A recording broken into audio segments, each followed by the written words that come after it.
Picture this. You inhale and the air bites back, so rich with oxygen it almost fizzes in your lungs. The sky is dim, bruised with ash and steam. A jungle of towering club mosses and tree ferns breathes like a living bellows. And somewhere above the canopy, a set of wings the span of a kite rips a hard turn and vanishes into mist. Hooked yet? Good, because this isn't a fantasy planet. It's Earth roughly 300 million years ago, when the world ran on a different mix of air, water, and risk. Hand size wasn't a boast, it was an adaptation. First, the map. Continents that today lounge across separate oceans are being pulled into a single slow-motion collision. Pangea. Imagine a tectonic hug with consequences. Mountain belts crumpling up like folded rugs, basins subsiding into broad, low swamps, coasts braided into labyrinths of lagoons and deltas. The sea is shallow in sprawling shelves, the land a mosaic of flooded forest and peat-choked flats. Monsoon-like cycles swing between soggy abundance and sky-cracking drought. Volcanoes cough dust into the upper air. Lightning is regular enough to feel personal. Now the engine room, plants. Lycopsid trees with scaled bark and crowns like giant bottle brushes root into muck beside colossal horsetails that shoot up in jointed columns. Tree ferns unfurl fronds the length of a canoe. These forests are factories, churning biomass at a rate that would make a modern rainforest blink. Sunlight plus CO2 plus endless wetlands equals a carbon fire hose.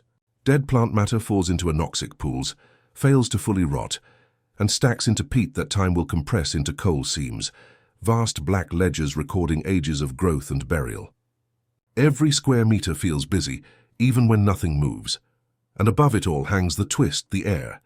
Today's atmosphere is about 21% oxygen. Back then it spikes higher, enough to tilt the rules. Insects breathe through tracheae, branching tubes that deliver oxygen by diffusion and subtle pumping, not by a heart pushing blood loaded with O2 to every cell. That's a bottleneck in a low-oxygen world, but feed that system richer air and diffusion goes turbo. Muscles fire harder. Body plans can scale bigger before suffocation hits. It's like swapping a narrow straw for a hose. The result? Hairframes and exoskeletons that would read as special effects if you met them in a parking lot. Don't get cozy. That oxygen dividend comes with a bill. Spark thresholds drop. A stray lightning fork, a friction snap in dry fronds, and an ember becomes a crown fire. Picture flames running up fern trunks like fuses and leaping canopy to canopy, faster than anything on the ground can sprint. Smoke columns punch a dark hole in the day. Embers float like red snow, and the forest resets itself in black.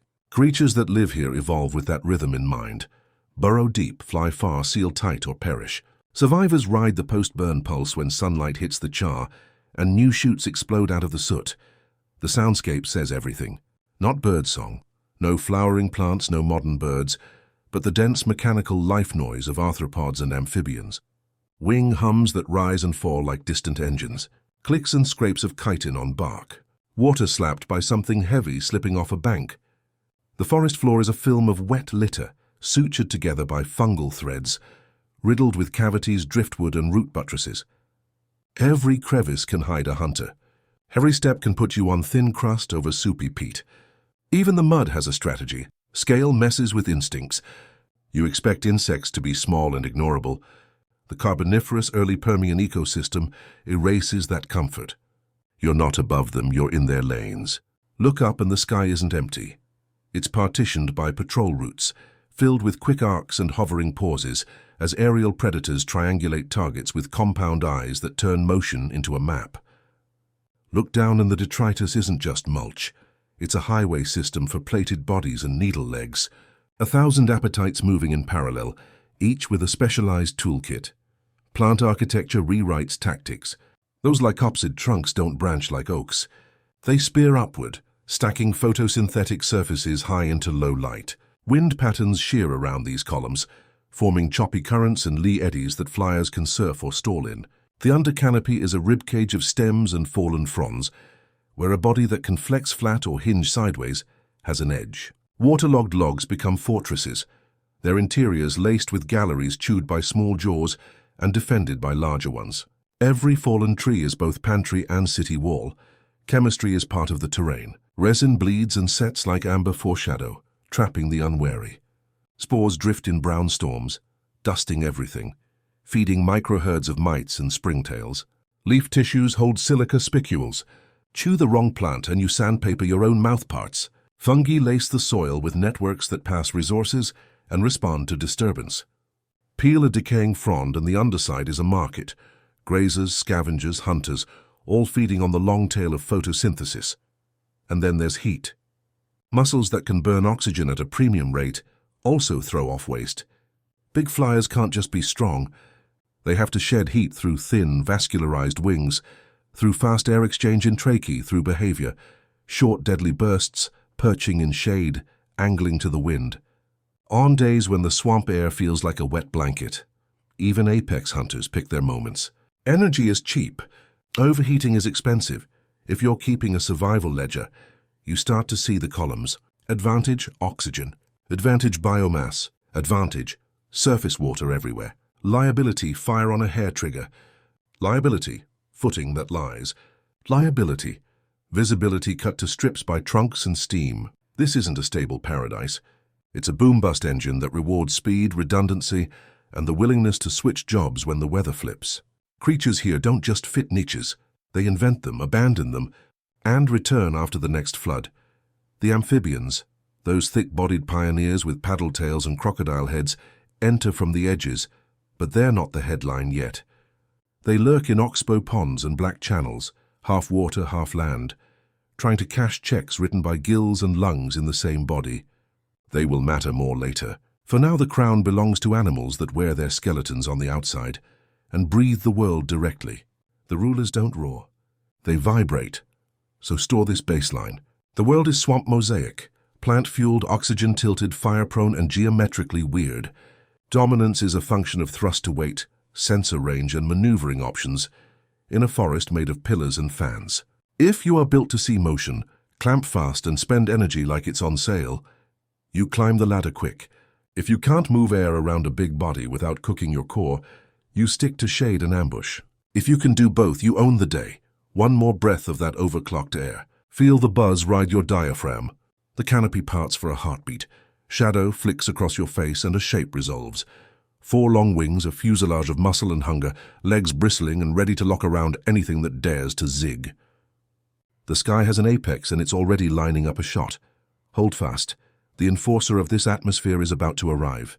Wings whisper before you ever see it. A shadow streaks across the swamp light, broad as a raptor's but moving with the precision of a surgeon. This is Meganura, a dragonfly on growth hormone. Wingspan longer than your forearm, eyes wrapping half its head, every fiber tuned to find and punish motion. In this world, the sky is not empty space. It's a battlefield of pursuit lines, ambush angles, and lethal geometry. Up close, the body plan looks like engineering drafted for war. 4 long wings beat independently, allowing instant pivots, hovers, and dead stops. Those paired forelegs fold into a spiked basket, perfect for snapping prey mid-flight like a net. Compound eyes pack tens of thousands of facets, each a pixel of motion detection, stitched together into an almost predictive map of what a target will do. No stealth survives that surveillance.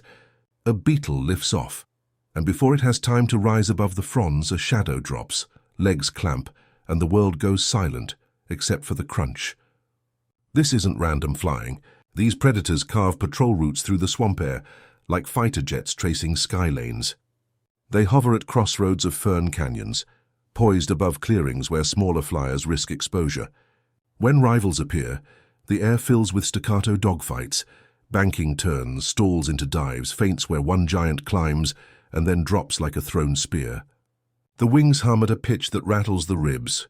Each pass ends with one insect tumbling down in pieces, or the loser fleeing into canopy shadow, wings tattered.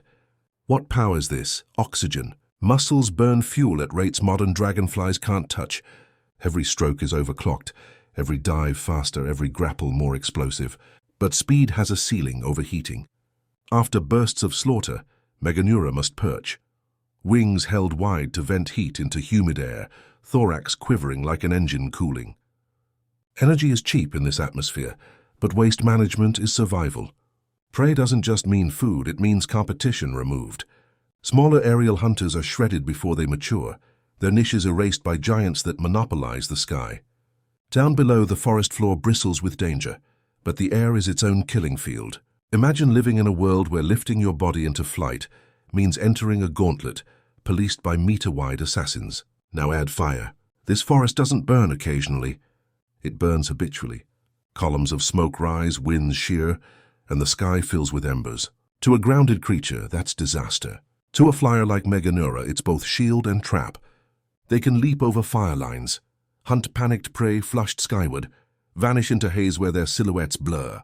But they also risk wing damage from heat, disorientation in the smoke, or sudden storms spawned by the fires themselves. Survival is reading the sky like a book, and knowing when to fight, when to vanish, and when to perch until the air clears. The sound alone defines dominance. Imagine standing in a clearing and hearing a rotary hum swell behind you. Not a bird's flap, not a bat's flutter. This is industrial, mechanical, insistent. Then a blur passes, and a meal ends for something smaller, just like that. Scale does the intimidation, but precision makes the kill. So when you scan the canopy and see a glint, 2 pairs of wings catching sunlight glass, it isn't just spectacle, it's a warning you're in someone's patrol zone. And up there, hesitation is a death sentence. The sky's apex is set. The ground, though, that's another kingdom entirely. And in that kingdom, something armored is pushing its way through rot as unstoppable as a living bulldozer. The forest floor heaves, and at first you think it's a log rolling in the muck. But then it flexes, segment after segment rising and falling in a wave of armored plates, legs clicking in sync like 100 metronomes. This is Arthropleura, the millipede titan, not the hand-length creatures of garden soil today, but an 8-foot crawler with the width of a dining table, built like a moving barricade. Its anatomy is a lesson in scale. Each segment capped with hard cuticle plates, the whole body a modular shield wall. Beneath, dozens of paired legs scissor in a coordinated rhythm, distributing weight so it can glide over swamp mats that would swallow a heavier, less spread-out body. Trackways preserved in stone show furrows as wide as a human torso, straight as a train line. No hesitation. When Arthropleura moved, the forest made way. Diet sets its role. Detritivore first, consumer of fallen leaves, decaying fronds, half-rotted wood. It is a recycler, digesting what the giants above shed and turning it into soil. Yet fossils hint at more complexity.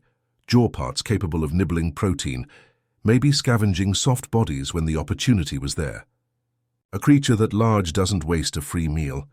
Every movement fertilizes ground. Every mouthful aerates swamp muck. It is an engineer, reshaping the terrain by passing through it. Defense is mostly passive, but no less intimidating. Sheer bulk makes predation a gamble. Imagine a scorpion or amphibian trying to grapple something too broad to flip, too armored to pierce. When threatened, Arthropleura could rear its anterior like a train car tilting up, mandibles flashing, segments clattering like armor plates struck in warning. Even unarmed, the display alone could send smaller hunters scattering, but size carries liabilities. The forest floor is treacherous, a patchwork of root tangles, peat sinkholes, and sudden floods. A body 8 feet long can bridge gaps, but also get trapped in collapse. Weight presses down. Even with distributed legs, one misstep into a boggy pocket could mean a slow suffocation. Parasites find a paradise in such bulk. Mites, molds, and fungi colonizing joints, feeding in hidden seams. Oxygen-rich air fuels them too, and every pause risks infection. Still, presence is power.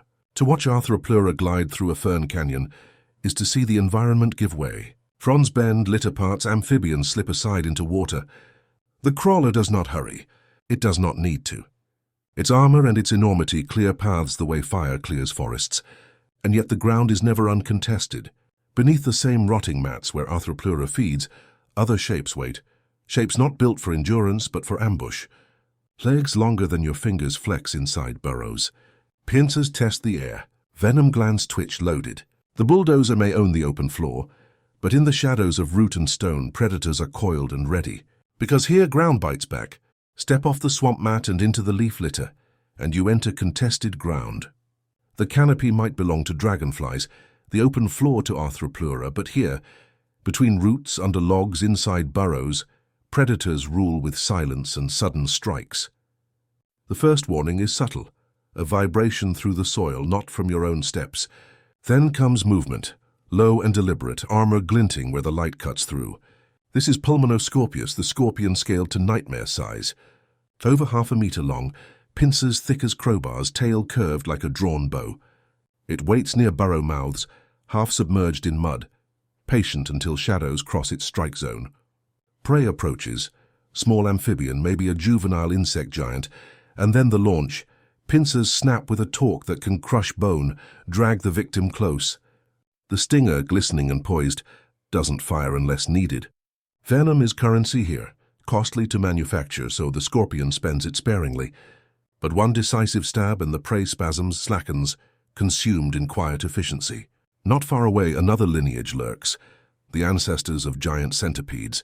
Sleeker than the scorpions, legs splayed outward in predatory stance, they move with wave-gait fluidity, each step rippling down the body. Where scorpions wait, centipedes chase.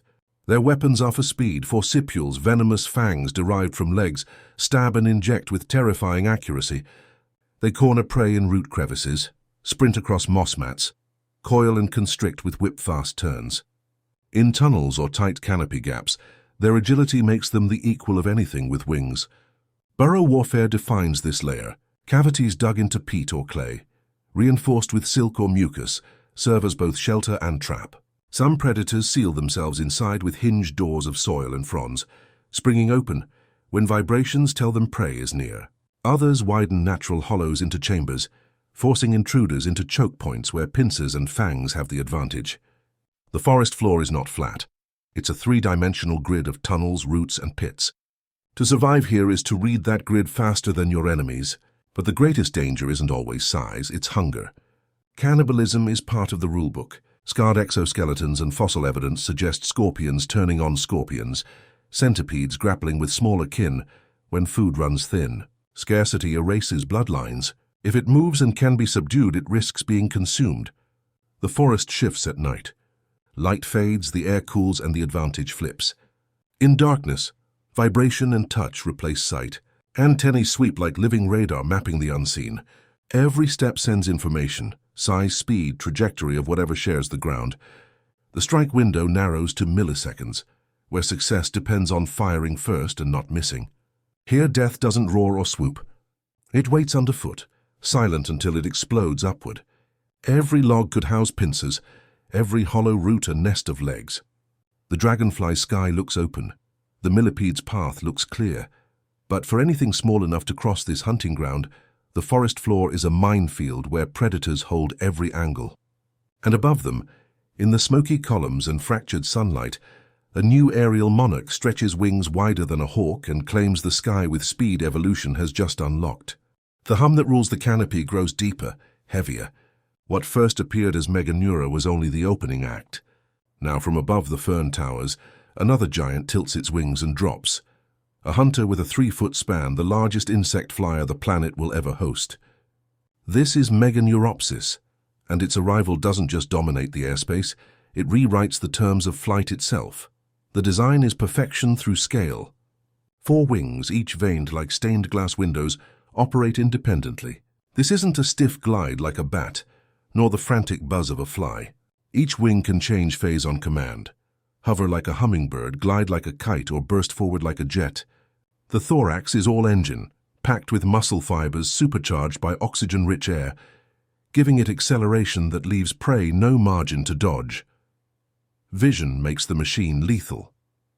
Its compound eyes bulge like twin helmets, each studded with tens of thousands of lenses. Where a human eye sees blur, Meganuropsis tracks vectors, predicting where prey will be a second from now. Mid-flight it doesn't chase, it intercepts. A beetle tries to veer. A mayfly darts. But the predator adjusts its path mid-stroke, legs snapping into a spined basket that locks shut before the victim even registers pursuit. In the air, this giant doesn't just react, it calculates. Most kills are solo, but the sky hints at something more. Fossil distributions and hunting logic suggest loose aggregations, multiple giants patrolling overlapping territories, driving smaller flyers into shared kill zones. The forest canopy becomes an aerial net, corridors monitored, escape routes closed. Whether intentional coordination or simply convergent hunger, the effect is the same. Once in the air, prey is corralled, cut off, and consumed. Signals carry in this empire. Wing veins flash in sunlight, shimmering like coded beacons, Warnings to rivals, invitations to mates, maybe even territorial boundary lines written in flicker. Vibrations from wing beats ripple through air and foliage, announcing presence without words. A swarm of these giants doesn't need sound to intimidate. The visual alone is enough. Flashes of glassy wings in every direction, each carrying the threat of interception. Weather turns from backdrop to weapon. Thermals rise over blackened ground after a fire, and Meganura rides them like an elevator to altitude. Ash haze breaks sightlines, and the hunters vanish into smoke before reappearing above their prey. Rainstorms clear the canopy, forcing smaller insects into open air where the giants patrol. What to prey is disaster, to the predator is opportunity. Yet even supremacy has limits. Giant wings tear in storms, thin membranes shred against branches, and overheating is a constant threat. A burst too long, a chase under blazing sun, and the engine falters. Damaged wings mean death, so recovery rituals matter. Perching to mend, basking to dry, careful stretching before flight. Evolution arms them with dominance, but taxes them with fragility. Still, when they launch, no other creature contests them. The sky is not free space, it's carved into patrols, traps, and pursuit lines. Every glint in the sun signals a ruler in motion. Every sudden shadow a calculation unfolding at impossible speed.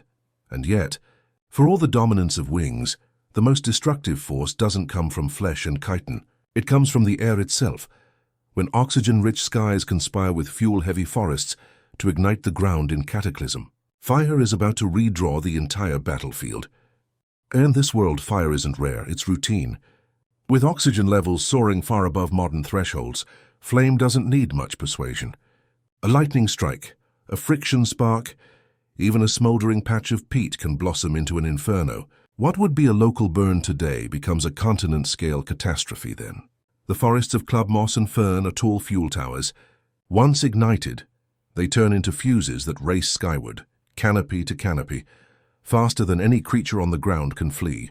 Picture it, a humid dusk, the forest thick with spores and vapor. Thunder rolls, lightning arcs down, and in seconds the underbrush flares. Fire climbs trunks in ribbons, leaps into crowns, and roars forward with the sound of rushing surf. Smoke pillars rise so tall they cast their own shadows. Embers drift like swarms of fireflies, settling miles away to seed new blazes. The very air, swollen with oxygen, feeds the inferno until the forest itself feels engineered to burn. Winners and losers emerge instantly. Flyers have options. Dragonflies and their kin can vault over the flame line, riding thermals to safety, or circle back to feast on desperate prey flushed skyward. Burrowers retreat underground, plugging entrances, surviving in insulated chambers until the firestorm passes. Amphibians slip into deeper water, hiding under silt where oxygen is still enough to cling to life.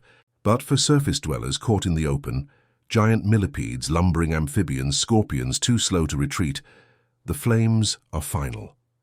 Fossil records preserve the cycle. Thick bands of charcoal appear in coal seams, each a signature of a burn event. What dies in fire compresses into carbon, layering the ground with black timestamps. Fire doesn't just destroy here, it also preserves. Charred plant material resists decay, building the raw stock of the coal beds that future ages will mine and burn. Every modern spark that lights a furnace or a power grid echoes an ancient flame from this high-oxygen world. But survival isn't just about hiding. Creatures evolve with fire as a constant predator. Sometime they're breeding to the aftermath, exploiting the sudden boom of new shoots that sprout from ash-cleared soil. Others adapt behaviors, scuttling into streams at the first scent of smoke, building burrows deeper and tighter, learning to move under cover when air is thick with embers. Predators learn too, patrolling fire edges where panicked prey has no cover and no path back. Reset is the rhythm. Fire cleanses the swamp, and in the aftermath biomass surges. Ferns and lycopsids sprout faster than modern plants, covering blackened ground with green in weeks. Detritivores multiply, feeding on the char and ash. In turn, their predators follow, rebuilding the web in miniature until the cycle spins again. Every flare is both apocalypse and opportunity. And here's the thought experiment. If humans walked into this oxygen-saturated forest, what chance would they have? A single spark from flint, a stray campfire, even the friction of tools could unleash disaster. Survival would mean vigilance against flame, shelters lifted above ground. escape routes always planned. Fires wouldn't just be hazards, they'd be inevitabilities as much a part of the ecosystem as rain or drought. Because in this world, combustion isn't accident, it's law. And yet, even against this relentless background of destruction, life doesn't just endure. It innovates. Beneath the soil, in hidden galleries, communities are building something astonishing: cooperation, farming, and even chemical war. Beneath the char and ash, under mats of roots and layers of peat, the ground is alive with more than scavengers. Here in the dark, social blueprints are being drafted, designs that will ripple forward hundreds of millions of years. Not every insect is a solitary hunter or wandering grazer. Some have begun to cooperate, to build, to farm. Picture a hollow log split open after a fire. Inside, a labyrinth of chambers, tunnels etched with precision, walls lined with fungus gardens cultivated from carefully gathered spores. The architects are proto-termites, kin of ancient cockroaches, already experimenting with collective life. Each caste has a role.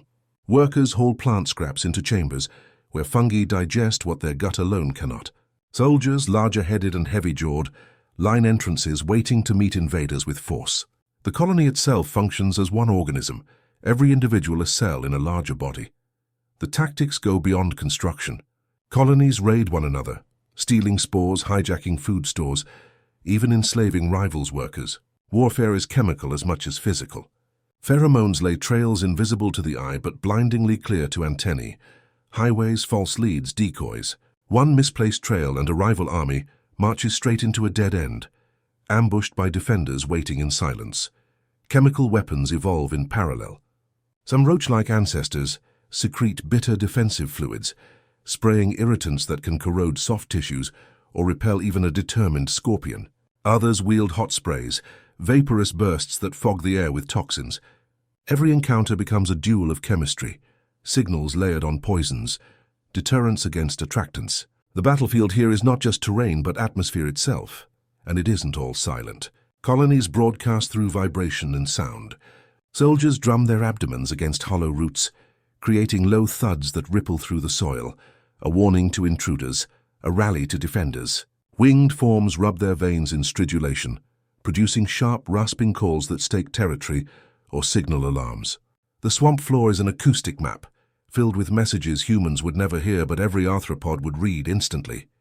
Sieges play out in miniature, but with consequences vast.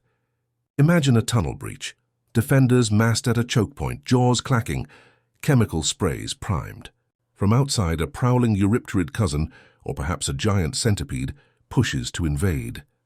The colony resists not as scattered individuals but as a wall, coordinated, relentless. If the breach holds, the colony survives. If it fails, the invader feeds on bodies until the nest is erased. These behaviors aren't just curiosities. They are prototypes of empire. Agriculture, warfare, chemical communication, strategies that will later belong to termites, ants, bees. The blueprint is written here in the Carboniferous dark, where survival demanded innovation beyond size or speed. Cooperation became a weapon as sharp as any pincer. But no strategy, no wall of soldiers, no chemical arsenal can stop what comes next. Because the world itself is shifting. The swamps that sustain giants and their colonies beginning to vanish, drained and tightened by a planet rearranging its own map. For tens of millions of years, the swamps fed everything. Giants in the air, giants on the ground, colonies beneath. But the earth is not static, and paradise carries an expiration date. As Pangea finishes stitching itself together, climates lurch. Vast inland regions dry. Rainfall grows more seasonal, less predictable. Where endless wetlands once sprawled, open woodlands and drier plains begin to take their place. The swamp lattice that built giants starts to unravel. Oxygen levels, once sky-high, decline. Fires still rage, but less often. The atmosphere loses the supercharged richness that made colossal tracheal breathing possible. Insects can no longer scale up unchecked. The very physics of their bodies push back. Diffusion slows, oxygen can't penetrate deep enough into thick frames, and the giants suffocate under their own bulk. The solution? Shrink or vanish. The transitions play out like a roll call of survival. Arthropleura, the living bulldozer, disappears as its swamp floor highways fragment into dry corridors too narrow and too harsh for its bulk. The dragonfly titans thin out, their trackways and wing fossils fading from the record. Scorpions and centipedes shrink, abandoning sheer size for speed, stealth, and venom efficiency. Those who survive do so by compressing life cycles, burrowing deeper, or retreating into ecological niches where less oxygen is still enough. Fossil silence tells the story. Layers once dense with insect wings and millipede tracks give way to thinner, more scattered remains. Ash beds and dune traces replace peat, marking the rise of seasonality and aridity. Amphibians too feel the squeeze, giving ground to reptiles that thrive in drier habitats. The Carboniferous giants are not just outcompeted, they are environmentally edited out. Yet extinction is never absolute erasure. Legacies survive in behavior if not in body. Dragonflies still hunt today with the same interception math their ancestors used, only scaled to smaller frames. Millipedes still churn soil, though no longer taller than a child. Termite and cockroach descendants still farm fungi in secret chambers, strategies born in the swamp dark, when fire and predators forced innovation.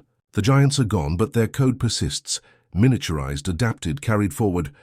The decline isn't sudden apocalypse, it's attrition, the slow bleed of advantage as the rules change. And when the rules change, scale becomes liability. In the end, what vanishes isn't the lineages but the spectacle of their size. The world tightens its grip, and in that pressure the titans collapse. But the story doesn't end in silence. The empire of arthropods continues, reshaped, diversified, spread into every corner of the earth. Even stripped of size, they remain the most numerous, most adaptable animals alive. Their reign shrinks, but it never truly ends, because the truth is this: when the swamps recede, the giants fall. But their descendants, they inherit the planet. The age of giants closes, but the legacy doesn't fade, it multiplies. Today, 4 out of every 5 animal species on Earth are insects. That dominance didn't emerge overnight. It was forged here, in the Carboniferous and Permian, when arthropods learned strategies more enduring than sheer size. The swollen oxygen atmosphere shrank away, the swamps dried, the titans collapsed, but the blueprints they pioneered never left the game. Fast breeding cycles, for one. When the giants fell, the survivors were those that could pivot quickly, adapting body size, diet, or timing in just a few generations. That flexibility, coded into insect reproduction, is why flies, beetles, and ants can adapt to pesticides and new environments today faster than most vertebrates can blink. It is a legacy of crisis-tested evolution. Chemical communication is another. The pheromone trails, decoy signals, and defensive sprays of the ancient colonies laid the foundation for the sophisticated languages of ants, termites, and bees. Modern insect societies are direct heirs of those underground experiments, farming fungi, waging wars, defending with chemistry. Walk into a termite mound today, and you're stepping into a survival machine refined over 300 million years. Flight remains their sharpest weapon. Dragonflies still hunt, using the same predictive pursuit strategies their ancestors perfected, in skies filled with fire and smoke. Their aerial interception rates remain among the highest of any predator alive.